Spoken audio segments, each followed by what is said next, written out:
All right, shout out to the mighty Who Dat Nation, Big Q in here representing the sports coma, man. Listen, man, shout out to you guys. Appreciate you being in alive on this one, man. Listen, recapping day one, man. Sorry, I'm coming at you guys so late on the broadcast, or early rather.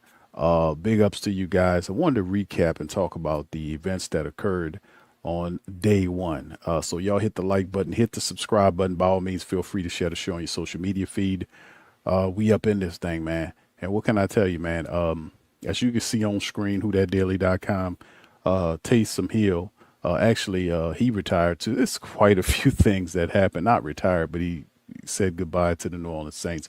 But the biggest talking point today from what happened with Saints camp is obviously the devastating loss of Bryan Bresee, right? We know Bryan Bresee tore his ACL.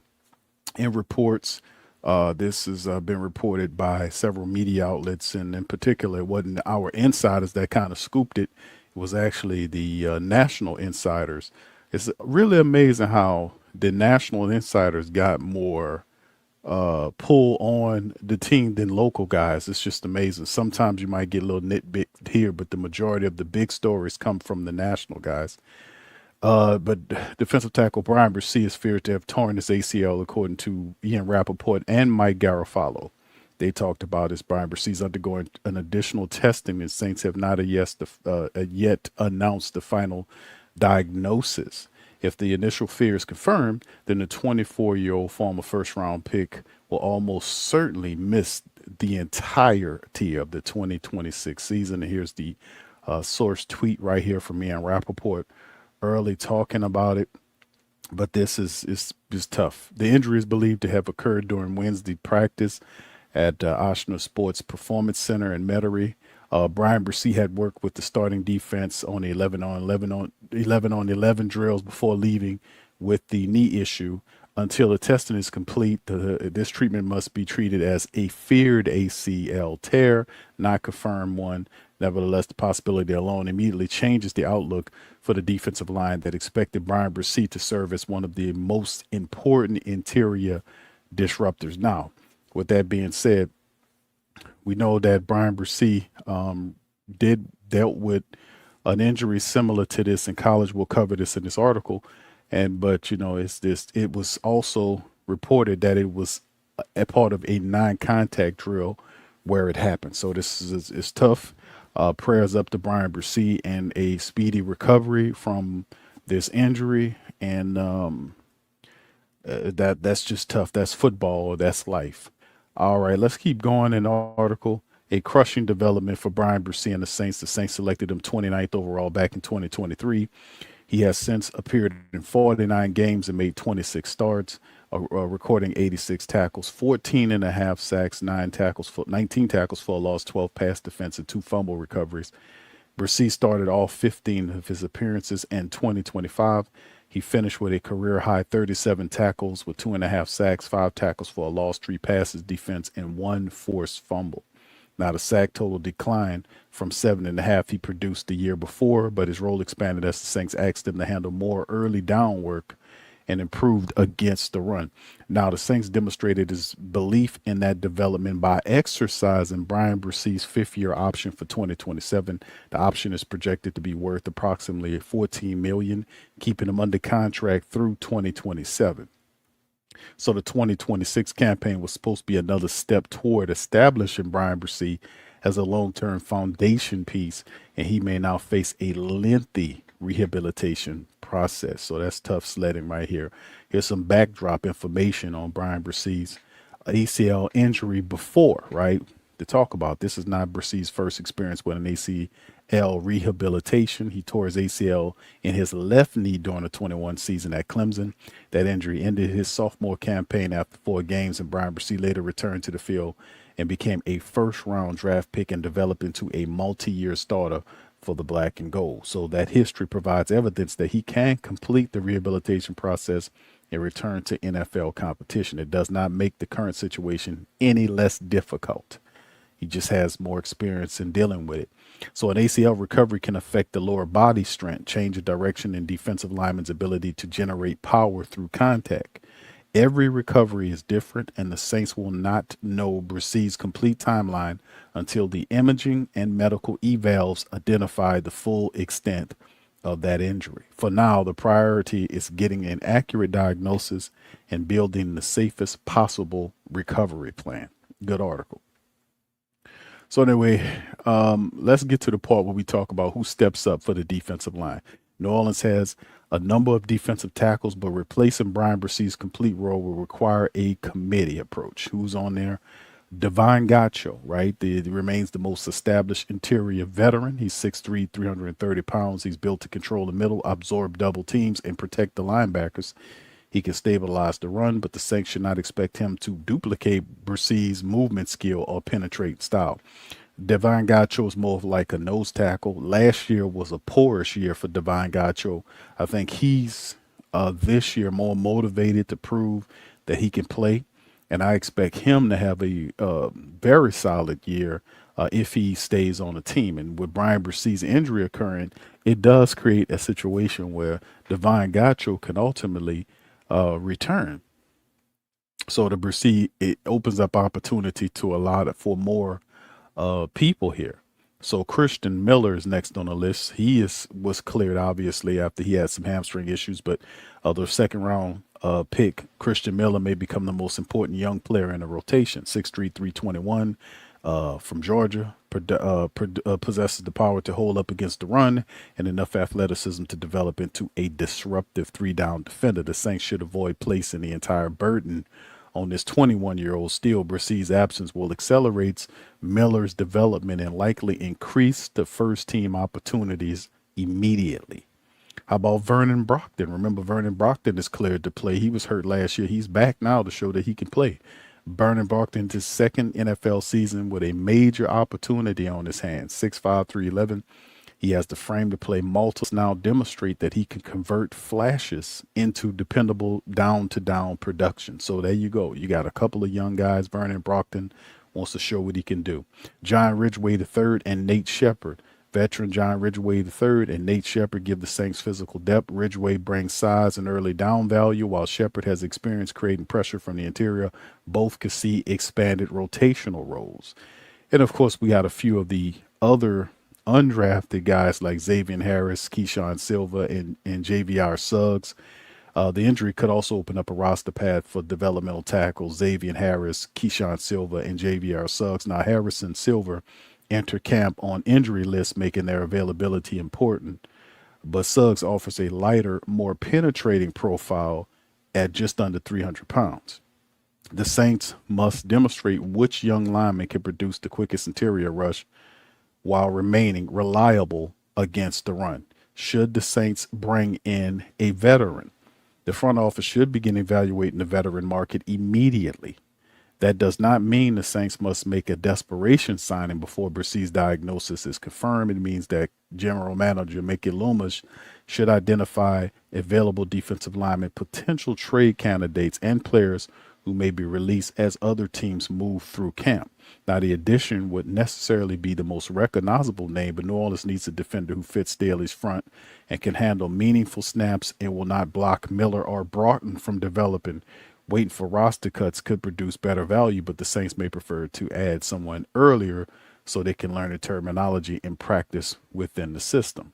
All very good options, very good moves and thought processes as well, and there are quite a few guys out there that, not big name talent out there, but, after seeing what we've seen, man, and another thing tying to the Saints is the fact that the Saints right now, let me pull up the over the cap numbers to see exactly where the Saints are in terms of money. See, that's why it's important when stuff like this occur that you have a way to be able to move around. Now, currently, the Saints right now, according to over the cap, have 6.3 mil, and they have not updated their.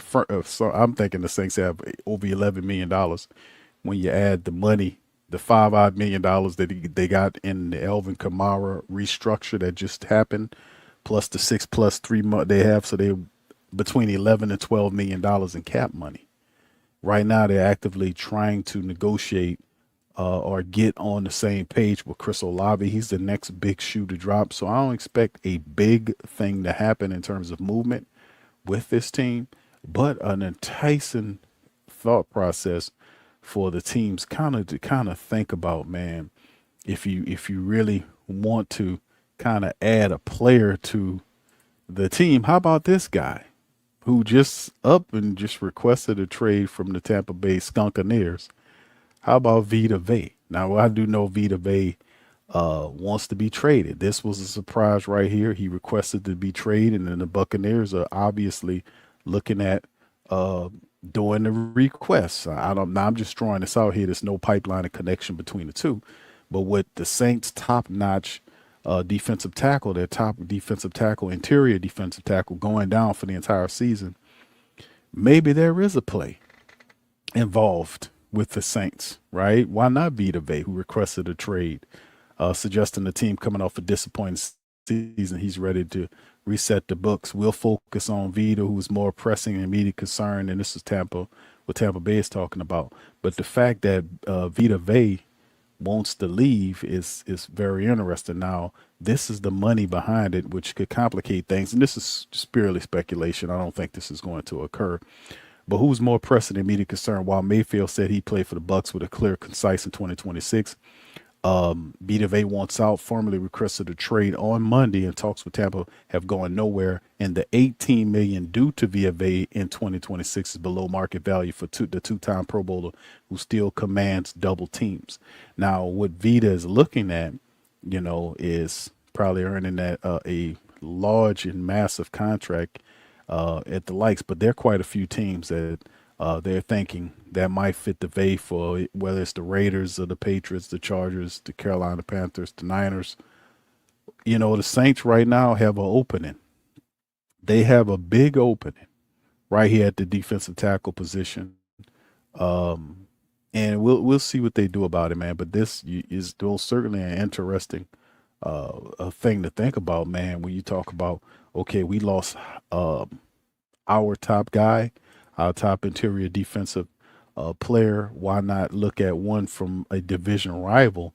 And that will be interesting to see. Now, let me pull up the contract here. It's a little sidebar that I'm entertaining, but why not, right? All right, it's Vita Vea. This is according to over the cap, right? Looking at over cap numbers, he's 31 years old. Didn't realize he'd been in the league that long. Damn. If you look at his numbers right here, he's down here in the year 26. He got one more year remaining on his contract. And you can see right here, $17 million is what he'll be playing on in terms of his base salary. He carries a $22.1 million cap hit. So he wants to be traded now. If the Saints do get him, it'd more likely be a 1 year rental on him. And what are you going to give up to get a Vita Vea? That'll be the next question. But when I'm thinking, if I lost one of my top defender, why would I not want to try to see about at least what the Tampa Bay Buccaneers want for this guy? But anyway, this is what we're talking about here. Like I said, the Saints got about $11 million on the contract currently. We don't know the specifics of how this is going to play out. But if you don't know all the Saints, you kind of go through the motions, try to see if you can find out what you need in terms of personnel so that you can be able to take care of business and have what you need to have in terms of the defensive line. So when you bring guys into the fold, you can actually have these guys come here and make some stuff shake for you. So we'll see how it all works and goes moving forward, fam. So let's move on. So that's tough right there. Shout out to Bryan Bresee, man, and his attempts to get back on the plus side of this, man. But that Vita Vea carrot is out there, man. He wants to be traded. We'll see where it is. Y'all put in the chat what y'all think would be probably the best option here. But the Saints play it cheap and keep it close to the vest there. I just named several, Patern and Brockton and others. Well, the Saints are pretty deep at the defensive interior tackle position. To be honest with you, they have experience and youth there. So they're very fortunate to be in a position where they have that much depth. They might be able to absorb this loss, but we'll see where the team goes moving forward. All right, let's keep it going, man, as we talk about get into what happened in today at camp. A few things happened. We've seen a lot of footage that occurred in camp today. It's the Saints moving forward. The first day of camp, training camp. This is by NOLA.com. They talk about a few items that feature Jordan Tyson participating in the competitive drills, right? But this time, his running mate was sitting out. So as the Saints conducted roughly a 75-minute session to open their 2026 camp, star wide receiver Chris Olave was present and in uniform, but was watching from the sidelines, right? We've seen that happen as well. So we'll see some of this camp stuff breaking down, man, to be honest with you. But it's good news the way I see it if those guys are in there handling up. But Chris Olave was present and in uniform, but watching from the sideline when the team went through the 7-on-7 full team drills. This is an interesting caveat here. And afterward, Coach Kellen indicated that Olave was sitting out those periods as a means to avoid injury while the front office and Olave's representation work out a contract extension. So this is a good game. This is what they said early on that they believed. And listen, man, that's a interesting thing to kind of even much throw in there because Olave's here. He's not holding out, and he didn't say anything about this holding out. So they're working on a contract extension. So the Olave sitting out these, was sitting out those periods as a means to avoid injury until the Saints get the deal done. And he gave them notice, right? We know Olave said a while ago that he wanted to get this done before training camp. For whatever reason, the Saints and Mickey Loomis is making this harder than what it's supposed to be. It's just representing the business side of this thing. Moore said they're just working through that as we go. Everybody's been great about the whole process, no issues. And he was unable to say whether Olave was planning on sitting out the competitive drills until he signed a new contract, but it's something to keep an eye out. And I wouldn't be surprised that if Chris Olave did decide to stay out of this because it's just good money sense, right? Because if he gets hurt, then he loses all of his leverage. So commonsensically, he might as well, appear, just come there and do his work on the side. And then, for the competitive stuff, when they start getting into the tougher drills, like, man, I'll just be over here. I'm here. I'm not causing no distraction. Let's just get this stuff done. And then it also helps the Saints, give the Saints more incentive to go ahead on and hurry up and get this done. So it's a smart business sense in terms of Chris Olave. So as far as the players who were fully participating during the first day of camp, the attendance was, the exception of players to begin, was on the physical list, which is Mason Tipton, Keyshawn Silva, Xavier Harrison, Cody Hardy, the tight end. They were, according to reports, in uniform and participating in some fashion, right? Now, the early impressions, according to what they're saying, is Tyson, the number 8 pick in the draft, was limited almost exclusively to individual position workout during the team summer program. And Wednesday was the first time he actually worked alongside of Tyler Shuck and a starting offense in the public setting. So if Chris Olave's out, a lot of these other receivers are going to get an opportunity. And Jordan Tyson needs all of the reps that he can get to get on the same page with Tyler Shuck. Because we know Chris Olave, when he finally, the Saints' money get done, that he'll be ready to participate. Shuck clearly was looking to get him involved early in practice, but Tyson didn't see a ball come his way until the third competitive period. He only saw one target between the 7-on-7 full team drills, catching a pass on the short out, breaking choice route from Shuck during the 11-on-11. Still, Shuck said he likes what he's seen so far out of the rookie wideout. The ability is there. He's got all the talent in the world, but he's really wants to be great, and that's one of my favorite things about him. He's a good dude, but we share this common ilk. We're never really satisfied. So they got a little bit of perfection in them, which is good.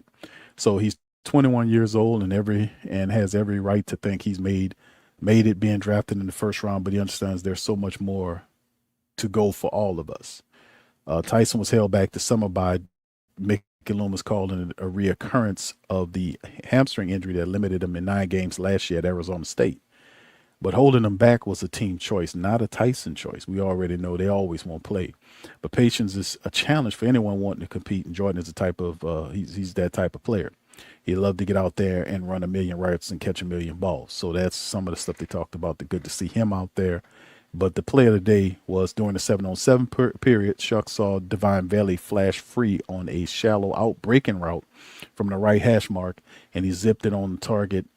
Pass toward the receiver hands. The only problem is Kool-Aid McKinstry quickly made up the space between himself and Vele to reach a hand and then break up the intended pass. So McKinstry has earned a lot of praise throughout this summer, and they continue Wednesday when veteran safety Justin Reed pounded the podium and said Kool-Aid McKinstry is a baller. From what he did in OTAs to what he's doing today, that cat is going to be something special. I'm excited about what he's going to do this year. We do realize that the Kool-Aid man, at times last year in the second year, didn't always meet that. But this year, he is the guy in that young cornerback room. He is the guy, right? He's the guy. Kool-Aid is Quincy Riley, and it'll be Jonas Sanker at the star role. So those guys, Kool-Aid in his third year, he gotta step up and show him what he can do. And then the odds and ends. Day one of the Saints camp followed the same structure as last year's first day when 7-on-7 period sandwiched between two full team drills. The offense felt out of sync on the first day with Shuck firing incompletions on 4 of his first 5 passes. One of those was on an Elvin Kamara drop. One was the aforementioned pass breakup, and another appeared to be the result of timing being off between Shuck and Jalen Polk. Now, Shuck rallied to complete 6 of his last 7 attempts, including a couple of darts over the middle to Juwan Johnson. Now, kicker Charlie Smith took first reps with the field goal unit, and he connected on each of his 5 attempts, with a long coming from 48 yards is important to camp for Smith, who has to beat out intriguing UFL product Tanner Brown to keep his job. Wednesday was an encouraging start for Charlie Smith. Like I said, I picked Charlie Smith to ultimately beat Tanner Brown because I watched Tanner Brown kick at UFL, but kicking in the UFL and the NFL is totally 2 different things. I have to see more of him. And then rookie Bryan Brown was the first one back to receive punts in the group that also included Tyson, receiver Trey Palmer, and cornerback Quincy Riley. Now, Brown was an electric kick returner in college, but he comes to the NFL with a little punt return experience. Both Spencer Rattler and Zach Wilson had fumble exchanges with a running back in Wednesday's practice. So the first day jitters and rust from players that, we know. But the good news is that Chris Olave working off to the side, not getting involved in the drills. That's a smart move by a smart man until the Saints can get that money right. Jordan Tyson taking advantage of those reps, handling his business, and other guys, Jalen Polk and others, Bryce Lance, all these guys above means, they're getting those reps, man. So one guy not in there, that means more reps to the next guy, and that helps. It's supposed to help them develop further. All right, let's get to our final story to kind of cover here. We're going to talk about the Taysom Hill. A lot of people are asking about what's going on with Taysom Hill. Is Taysom Hill coming back? We know Mickey Loomis mentioned that he said something about a player has the right to his own self-determination. About Taysom, we know Cam came back. We know Elvin came back. What about Taysom Hill? Well, Taysom Hill is not coming back. Taysom Hill said goodbye to the Saints, and he released a message to the Who Dat Nation. We got it here. We're going to cover it. That longtime Saints weapon announced Wednesday that he will not return to the team in 2026. Hill remains a free agent. He has not decided what comes next, but he's made one point clear. Another season with the Saints, quote, is not in the cards. Yeah, and that understanding. So Hill thanked New Orleans for 9 years that changed his life. He spoke about the city and family relationships he built. He also explained why he chose to speak as training camp began. He did not want his silence to create false hope about a possible reunion. He closes one of the strangest and most exciting chapters in Saint history. He'll never fit into one position. That became his identity. He played quarterback, tight end, running back, receiver, and special teams. He took snaps under center.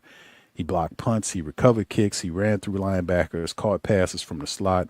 New Orleans may never see another player used quite like him. Yeah, Taysom Hill was awesome, and there's his tweet, or his last message rather, that he said, and confirming that his time with New Orleans is over. He shared a farewell message on Wednesday, and the 35-year-old said he still has not made a final decision about his future, which leaves the door open for an NFL opportunity elsewhere.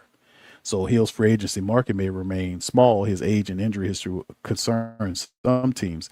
He suffered a serious knee injury in 2024. He returned in 2025, but his role and production dropped. Any team that signs Hill must have a clear plan. A standard backup role will not maximize him, such and such. But could that be something with Sean Payton? I think that's what he's headed at. It's two teams that make sense if Taysom Hill does continue playing in the NFL. One is the Denver Broncos. The other one is the Detroit Lions. Both teams were former Saint coaches. Coach Payton and the Broncos offer the most logical connection. Coach Payton helped create Hill's role in New Orleans. He understood how to use him without forcing him into one position. Payton moved him across the formation and built weekly packages around his power as a runner. Denver would not need Hill to run the offense. The Broncos could use him as a short yardage runner, a goal line quarterback, a tight end. He could also help on special teams. The relationship makes sense. The football fit could make sense too. Still, Denver would need to believe Hill can still handle the contact at 35 years of age. The team also need a roster spot for a veteran with a narrow but unusual role. This is a logical possibility, but no reported deal as of yet. We'll see. Detroit is the other team.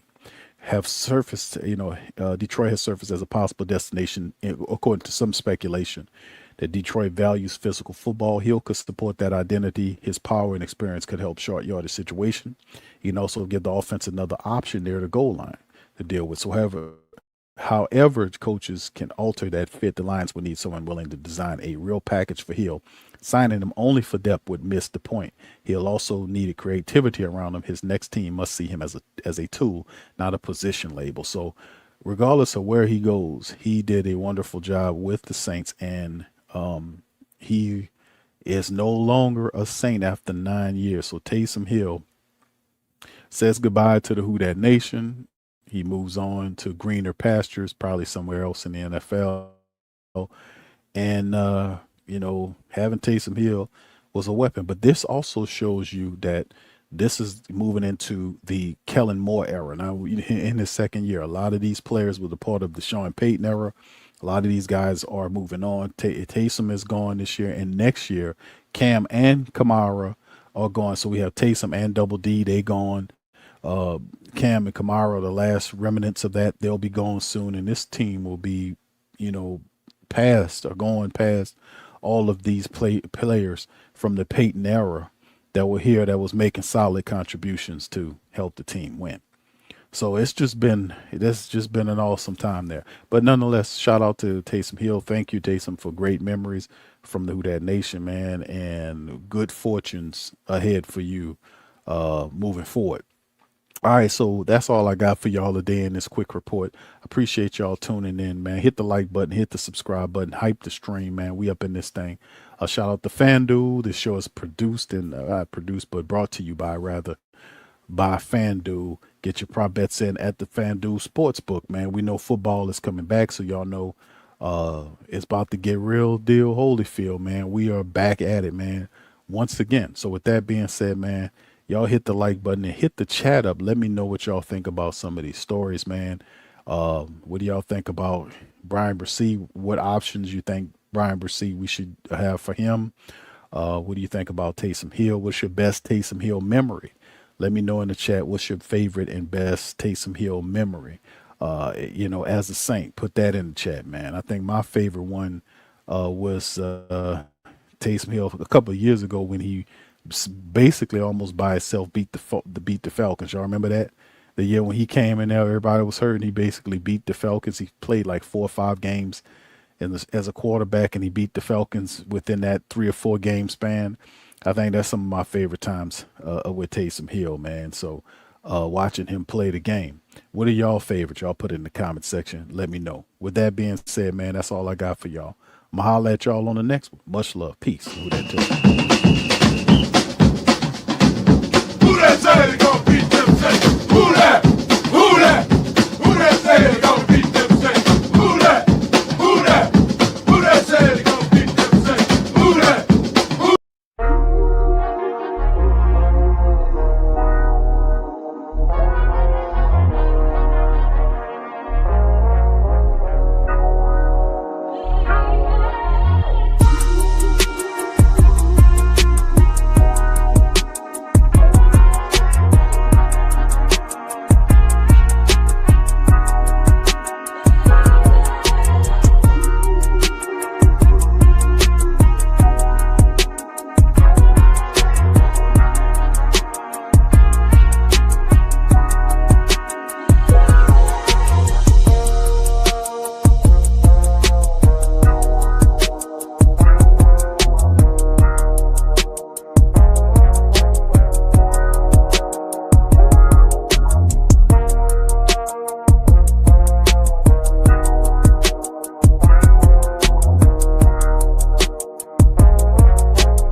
Hey, New Orleans! Whether you're catching up on Saints news at Jackson Square, checking Pelicans scores in the Garden District, or staying updated on LSU while grabbing coffee in the French Quarter, there's one place that keeps you connected to everything that matters in our city. From Bourbon Street to the Superdome, from Preservation Hall to the Riverfront, New Orleanians are staying in the know with the whodatdaily.com, your daily source for Saints, Pelicans, LSU, and all the sports, music, and culture that makes our city special. At work downtown, at a game in the Dome, or just relaxing by the Mississippi, wherever life takes you in the Big Easy, you can stay connected. Because when you're from New Orleans, you don't just live here. You stay in the NO. That's stay in the know. Visit the whodatdaily.com and never miss what matters most to Who Dat Nation. Stay in the NO. Welcome to the Pro Shop, where we create authentic, NOLA-inspired clothing for men, women, and children. From Saints jerseys to Pelicans gear, everything's crafted right here in New Orleans. Whether you're shopping the Pro Shop, the Pel Shop, or the Pro Shop Kids, we've got your whole family covered with genuine merchandise that represents our city's spirit. Check for links in the description section below or in the chat.